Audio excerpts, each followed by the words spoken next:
Hey there, it's another beautiful day. Let's watch some stuff. I always thought that Michael Jackson's father wasn't human.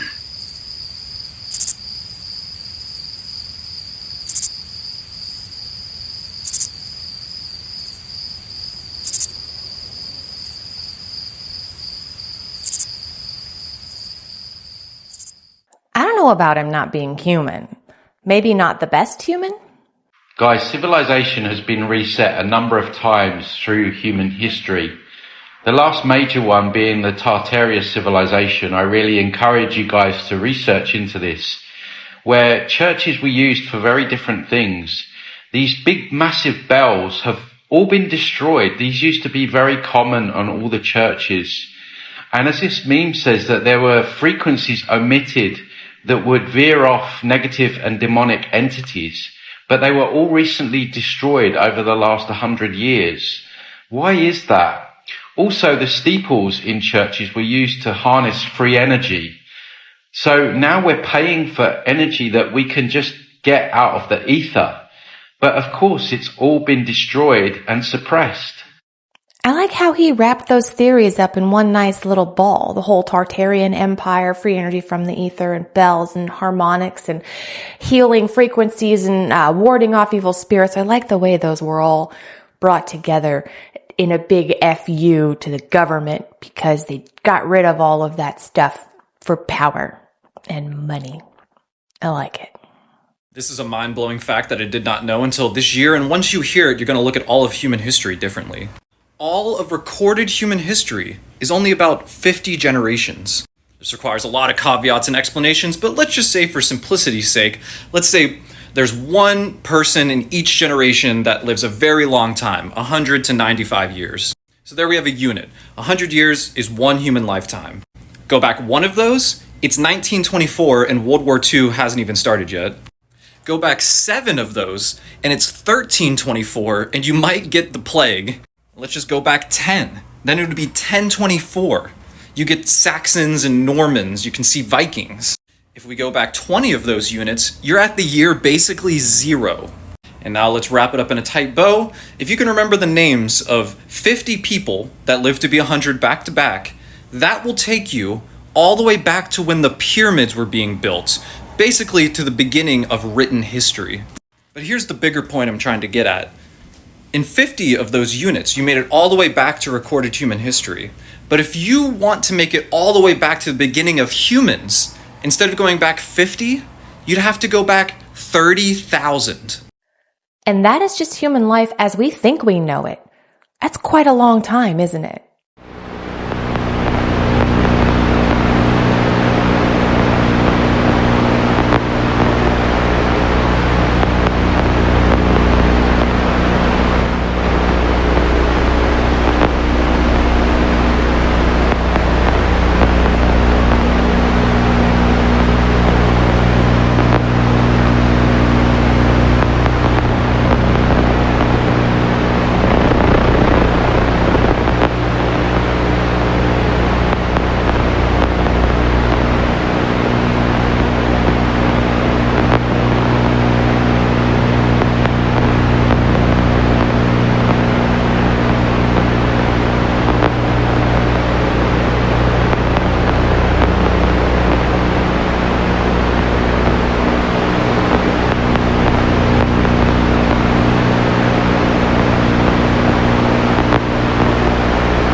Yes, I am well aware that that was completely fake, but you gotta admit it was fun to watch.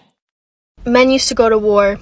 Now they put little sticks in the grass and hit balls off of them. Men still go to war, women go to war. Mostly wars go to men and women against their will. That's called the military-industrial complex. It's this thing where politicians funnel our taxpayer money into the pockets of war profiteering, multi-billion-dollar weapons manufacturing corporations who transform that money into death machines, and then they cleverly rebrand those death machines as aid to our allies to make it seem like it's some sort of charitable endeavor. Then they ship them off to conflict zones where they're used to destabilize regions of the world so that Western corporations can then take advantage of the resources from those parts of the world and create a wasteful consumer capitalist environment back here at home where men and women can spend their time hitting balls off of sticks in special $600 outfits designed specifically for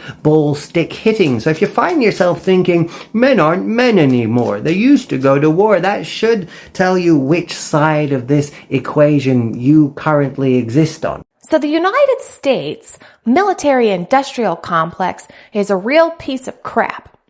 And what it is basically is just lobbyists for these huge corporations that make this particular equipment for said wars, right? And these lobbyists got their hands in the pockets of all of these politicians. So anytime a bill comes up, they're like, hey, you need to give us some more money so we can build these machines to help them over there. And I'm barely scratching the surface. I know it. It's crap. It's crap. Have you ever wondered about the existence of secret societies within governments? These clandestine groups operate in the shadows, influencing policies behind closed doors. Their presence raises questions about transparency and accountability in governance. Uncovering their activities sheds light on the potential impact of their hidden influence. Exploring this secretive world reveals a complex web of power dynamics and hidden agendas. It's just like the military-industrial complex. It's all lobbyists for these big corporations. That's who these secret societies are, is people who are like, how can I get more money out of the United States people? That's pretty much it. Hey, thanks so much for stopping by today. If there's a topic that you would like me to cover, let me know down in the comments below and I will do my best to get it in an upcoming episode. If you're having a good time, won't you hit that like button for me and consider subscribing? And then come back tomorrow because I'm making a new episode every day. I'm a Brit living in Costa Rica and I've seen something that's blown my mind. Now, I don't often watch television, but I happened to flick it on this weekend and this was shown. This is pictures from the Costa Rican Parliament. Check this out. So first of all, look closely on both sides. These are all the sit-in politicians in the Houses of Parliament of Costa Rica, okay? Look at them all. They're all enclosed in a perspex box, which stops sort of interference from both the person sitting to the left and person sitting to the right. And they were voting on bills in real time, broadcast on national television, and you could see in real time what these MPs, these sitting MPs, were actually voting for in real time. Talk about transparency. And this would change in real time depending on the votes and depending on what they were voting for. And you could see exactly what was going on. This is the Speaker of the House who was doing this lady was doing a fantastic job. You can see in the corner, there was a lady doing sign language in the corner. So even if you were hard of hearing, you could tell what was going on. And they were showing the results of these different votes in real time on national television for transparency. How fantastic is that? Now, by comparison, have you ever seen a more shadowy den of villainy than this in here? As the saying goes, at least Guy Fawkes went into Parliament with honest intentions. And the fact is, whenever these sort of specimens vote on different things, they go into these different lobbies, and it's all sort of it's a bit murky, isn't it? And then all of a sudden, usually the BBC will just announce what the different votes are, but you sort of trust in a third party. My question is, why can't those UK MPs be inside little perspex boxes, and why can't their votes be recorded in real time, shown to the nation so people can see on national television, and the results shown to people in real time as they come in? But that would be far too transparent, dear boy, wouldn't it? I think the United States Congress is kind of in the middle there because you can see like when the House of Representatives has a vote and when the Senate has a vote, but it's not like, hey, it's on regular national television. You kind of have to go searching. You have to know what channel to watch to see what they're voting on. They don't explain everything inside of the bills because there's all kinds of little crap stuck in there by the lobbyists, right? To try to get money for this person or that person or this person to make them vote a specific way. So it's kind of in the middle because the background is shady and underhanded, but you get to watch them voting. And I'm pretty sure they do kind of show it in real time, but it's not like they're sitting there and they're like, oh, this is how I vote. You got people walking around and doing weird stuff. It's a mess. It's a mess. So James Earl Jones, the voice actor for Darth Vader, passed away today at the age of 93. And, condolences to his family. Rest in peace, James Earl Jones. But I thought that he passed away years ago. Like, I could have sworn I read something somewhere that he passed away. And I looked it up, and apparently millions of people already thought that James Earl Jones passed away.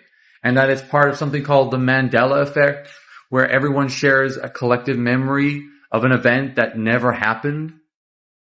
Like millions of people all have the same memory of something happening or something looking a certain way that never actually existed that way at all or never happened. And I'm super confused. And I wanted to make this video just to ask, did anybody else think that he was dead already? Or does anybody else have like a memory of him already being passed away? I'm like so confused. Personally, I don't recall him passing before just the other day. Does anybody else remember this? Is this a Mandela effect for you? All religions are under their total control. As soon as the prophets left, the keepers immediately seized power. They executed and banished Jesus Christ. It was done exactly by them. Just for you to understand, Jesus Christ did not resurrect and did not ascend to any heaven. It was invented later that he had departed to heaven in his body. You understand very well that there is no heaven and space is just space. God is neither in heaven nor in space. As for Jesus' resurrection, it was simply a resuscitation. After the crucifixion, Jesus went to India and lived there to an old age. That's the true story of Christ. He was forced to escape from them, otherwise he would be killed. Then he continued his activity, but in a covert way. He left and didn't make a loud noise anymore. Now, I don't know anything behind this last clip. I don't know if it's a particular religion or lack thereof or what. I just know that I had never heard it before, and I thought it was a very interesting point of view. The whole point of this whole thing, the 3D thing, was to understand black and white. And why black and white was black and was white. What's the what does that mean? What do you mean? You're talking about the two polarities. And they're the same thing. In truth, black and white are the same thing. You can't have light, you can't have shadow without light. Right. Hamsters in the hip. 13 M. Why is McDonald's M everywhere? Why? Why is that? Why subconsciously do you think of M and 13 everywhere? Because you know inside yourself, when you see that, that means you know really you're coming back again.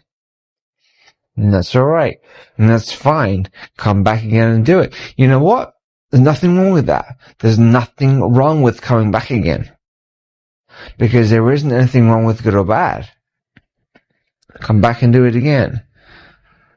I just don't want to do it. I have something else to do. Numerology is very important. The Kabbalah cheats. The Kabbalistic magicians cheats. They cheated. Sephiroth cheated. So as I learn more and more about him, it really is a sad situation how he may or may not have had these mental health issues, or if his third eye was just open. Because a lot of people who do say the same things and they see the same things as he did prior to his passing, they're not considered to be, having any kind of mental health issues. Their third eye is open, as we say. But it's really interesting how we look at people who speak in a certain manner as though they're crazy. What if they're not? What if they really are enlightened and we just don't know it because we are taught to see with blinders, this is crazy? Because why? The Pine Gap Secret Facility. A secret facility inside Australia that is used to survey and monitor and fuel American wars. This is 1 minute of history with the Suit Historian. Australia agreed to the US to build the Pine Gap facility in 1966. It was agreed upon that it was going to be a space defense research facility, but the reality became much more different. We used for more political activities like surveying missile systems from the USSR, China, Pakistan, India, and more. But in reality, it is much more grim. In 2005, it began its spy satellite research facility systems and would later be known as Project Rainfall. Now, the picture is wrong, but it would survey things like Asia, Africa, and Eurasia. And because it surveyed from the sky, well, the US used it to do drone strikes, which many Australians has criticized as putting Australia into US war crimes. So what do you think of Pine Gap? I'm pretty sure that the United States has secret military bases all over the damn place. And that they have this particular one there in Australia is no surprise to me at all. And that they're doing this crap. Are we shocked? No, not anymore.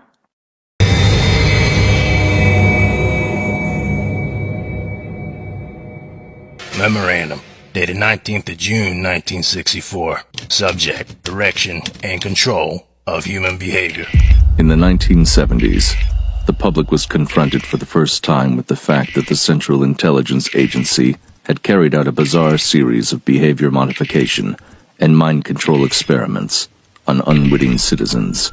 Super secret Project MK Ultra, as it was called. Experiments funded by the CIA. More expensive than the agency had admitted. It proved to be one of the most bizarre episodes in CIA history. Some 20 years earlier, as World War II ended and the Cold War began, CIA Director Alan Dulles signed off on Project MK Ultra in what he referred to as the battle for the minds of men. The first thing that needs to be said is it's an experimental procedure. We see here the possibility for direct physical manipulation of the mind. The master control for the whole body resides in the brain. The patients were definitely changed. No, it doesn't hurt to stimulate the brain. Ready on? I had a dream I wasn't here.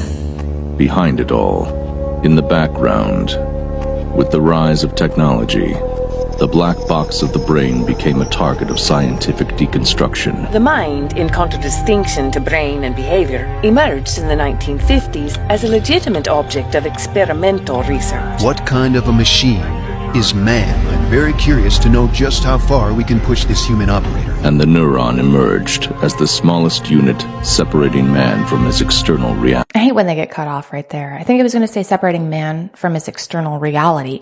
So when they discovered these neurons, those are the smallest little parts of the brain that make the brain do the stuff, right? And that's what the whole MK Ultra thing was how to control the little parts that make the brain do stuff, right? And once they found the neuron, they knew what to do. And that's why at the beginning it showed the picture of those towers. They were the brain tinkering towers, right? Yeah.